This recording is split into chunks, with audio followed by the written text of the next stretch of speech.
En un vídeo anterior, el de la Venezuela de Hugo Chávez, ya te contamos cómo en 1999 Hugo Chávez inició una transformación radical en Venezuela al sustituir la moribunda Constitución por una nueva que rebautizó al país como República Bolivariana. Este cambio le permitió consolidar un poder casi absoluto. Para gobernar sin el control del Parlamento, Chávez recurrió frecuentemente a leyes habilitantes, que le permitieron dictar decretos a su antojo durante un tercio de su mandato. Bajo el lema del socialismo del siglo XXI, intensificó las expropiaciones y la persecución política. Aunque el auge de los precios del petróleo financió programas sociales y le dio prestigio internacional, convirtiéndose en el gran aliado de Cuba, la realidad interna fue distinta. La gestión ineficiente, el desplome de la producción petrolera y una corrupción generalizada empobrecieron al país, transformando la democracia en una autocracia que perduró hasta su muerte en 2013, cuando un cáncer se lo llevó por delante. Su sucesor, Nicolás Maduro, heredó el cargo y terminó de transformar el régimen en una dictadura. Hugo Chávez no dejó el trono a un intelectual ni a un militar brillante, sino a un tipo como Nicolás Maduro, antiguo conductor de autobuses. ¿Por qué él? Porque era el más leal, el que no hacía preguntas, el que asentía. Nicolás Maduro, ungido heredero, se enfrentó a Enrique Capriles en unas elecciones marcadas por el ventajismo obsceno. Fue en esta campaña desigual, dirigida desde el Estado para mayor gloria del oficialismo, donde Maduro, carente de discurso propio, inauguró el realismo mágico que definiría su mandato. Aseguró que Chávez se le había aparecido en forma de pajarito chiquitico para bendecirlo. Detrás de la anécdota risible se escondía un fraude electoral denunciado por la oposición y silenciado por las instituciones secuestradas. Maduro ganó oficialmente aquellas elecciones presidenciales por un margen ínfimo, naciendo así el madurismo, con un presidente con una legitimidad de origen más que cuestionada. Entre 2014 y 2017 el régimen mostró su verdadera cara. Ante las protestas lideradas por figuras como Leopoldo López en 2014, la respuesta fue la represión letal. Leopoldo López fue sentenciado a más de 13 años por incitación a la violencia en las manifestaciones. La economía comenzó a colapsar al caer los precios del petróleo, exponiendo la destrucción del aparato productivo. Fue la época de la escasez absoluta, de las colas interminables y del inicio de la dieta de Maduro, donde el venezolano promedio perdió 11 kilos de masa corporal por hambre. Fue aquí cuando comenzó a gestarse la mayor tragedia humanitaria del continente, el éxodo venezolano. Ante la imposibilidad de alimentar a sus hijos, millones de personas huyeron en estampida.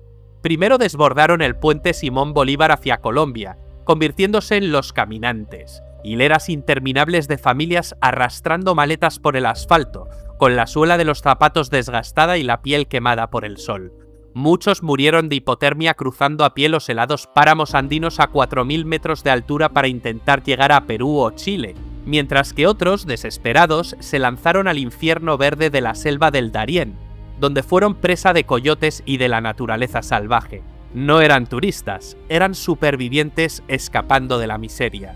Solo unos pocos, los más afortunados, consiguieron volar a Europa o Estados Unidos y prosperar allí.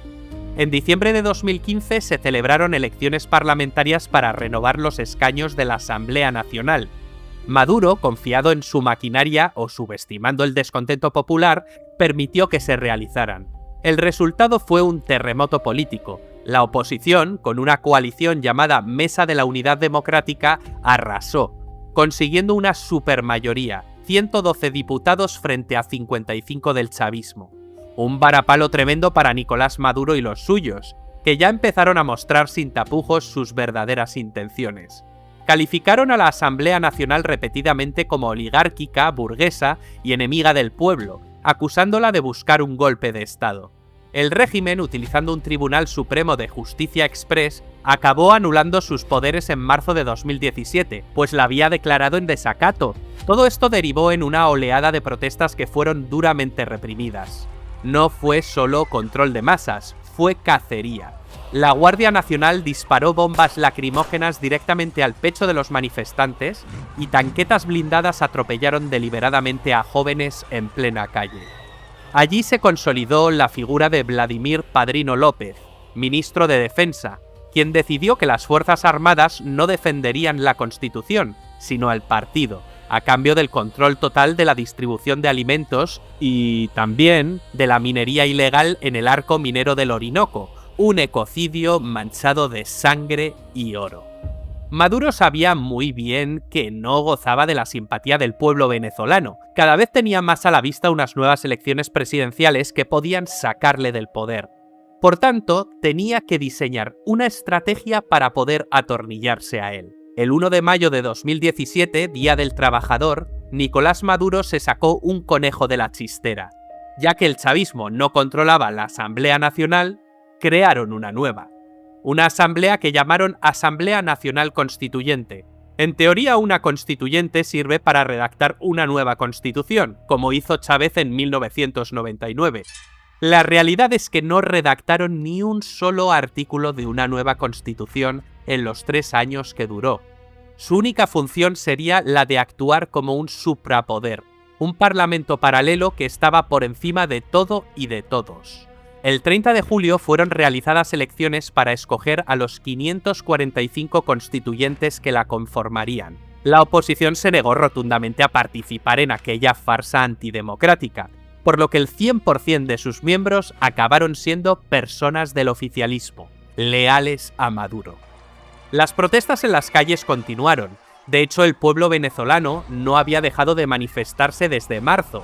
Aquellas protestas, las más sangrientas de la historia reciente de Venezuela, terminaron con un saldo trágico de 163 muertos, muchos de ellos estudiantes ejecutados por francotiradores o colectivos armados paramilitares.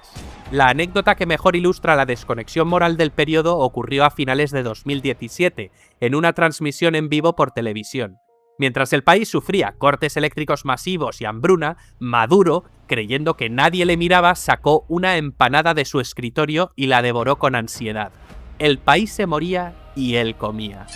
Técnicamente, el mandato presidencial de 6 años vencía en enero de 2019, lo que obligaba a realizar comicios. El madurismo decidió entonces dinamitar la vía democrática en mayo de 2018 al inventarse una elección a medida para perpetuarse sin competir. Utilizaron la fraudulenta Asamblea Nacional Constituyente para adelantar la fecha arbitrariamente e inhabilitaron judicialmente a la Mesa de la Unidad Democrática, la coalición mayoritaria, y a sus principales líderes, dejando a los votantes sin opción real y convirtiendo el sufragio en un simulacro sin reconocimiento internacional. Maduro supuestamente arrasó en aquellas elecciones presidenciales fraudulentas sin apenas oposición. Fuentes independientes calcularon que la participación real no llegó ni al 30%. Los centros de votación estaban vacíos. La sucia maniobra provocó un colapso constitucional el 10 de enero de 2019, día en que expiraba el periodo de Maduro, al decidir quedarse en el Palacio Presidencial basándose en esa elección fraudulenta. Se convirtió automáticamente en un usurpador ante los ojos de la Constitución y del mundo libre, generando un vacío de poder legal, pues no había un presidente electo democráticamente. Venezuela libre, en mi pecho cabe entera, aunque cierren las fronteras.